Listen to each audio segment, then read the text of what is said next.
There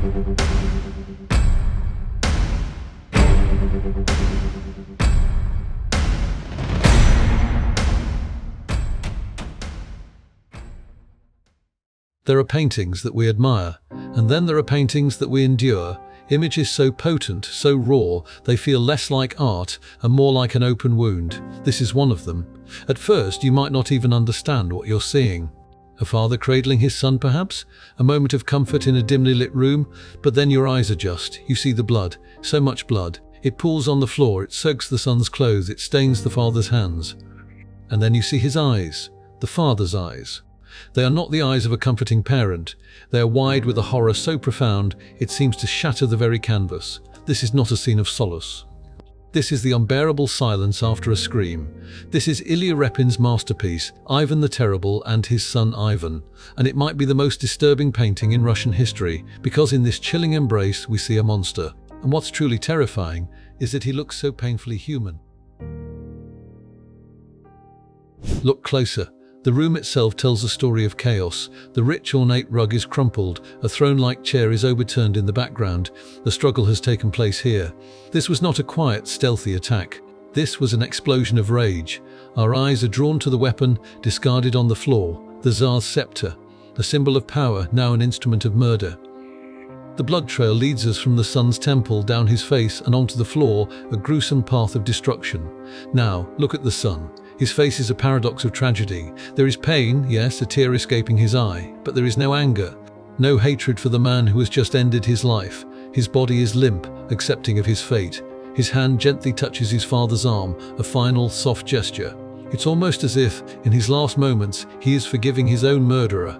And what of the father, the infamous Ivan the Terrible? His grip on his son is not gentle. It is a desperate, crushing hold, as if he can physically force life back into the cooling body. His face, contorted in a mask of regret, is a universe of its own. This is not the face of a triumphant killer.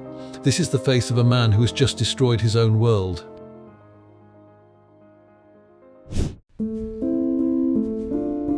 Ivan IV, the first Tsar of all Russia.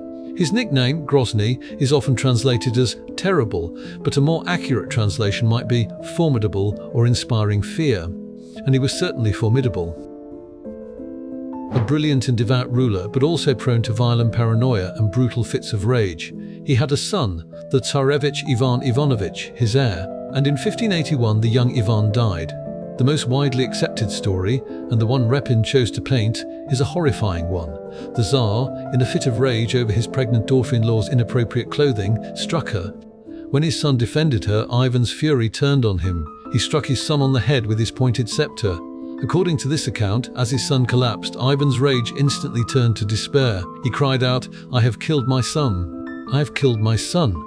But some historians question this. They argue that Tsarevich may have died from an illness, and that the story of the murder was a smear campaign by his enemies. We may never know the absolute truth. But Repin wasn't interested in historical certainty. He was interested in emotional truth. So why did Ilya Repin, an artist known for his portraits and scenes of daily life, decide to paint such a brutal scene? His inspiration came from the turmoil of his own time. In 1881, Tsar Alexander II was assassinated by revolutionaries. Repin witnessed the public execution of the assassins, and the violence of his era deeply affected him.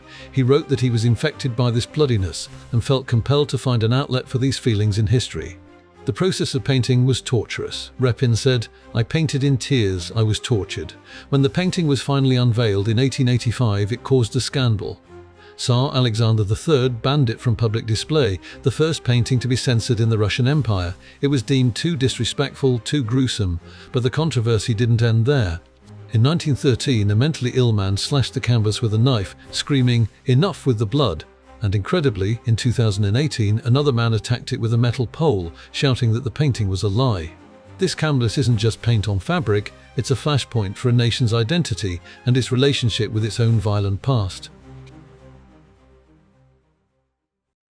In the end, whether Ivan truly killed his son almost doesn't matter. What matters is the horrifying reality that Repin has captured. This is not a painting about a 16th century Tsar. It's about the terrifying potential that lies within all of us. It's about that moment when control is lost, that split second of rage that can unleash a lifetime of regret. It's about the monster that can wear a familiar face. Look at Ivan's eyes one last time. That shock, that dawning horror. It's the realization that you have become the very thing you should have protected against. You can't take it back. You can't undo the damage. All you can do is hold the consequences in your arms and stare into the abyss of your own making. The son's tear is a drop of sorrow, but the father's wide-eyed horror is an ocean of it. And in that terrifying abyss, Repin forces us to look at the monster in the mirror.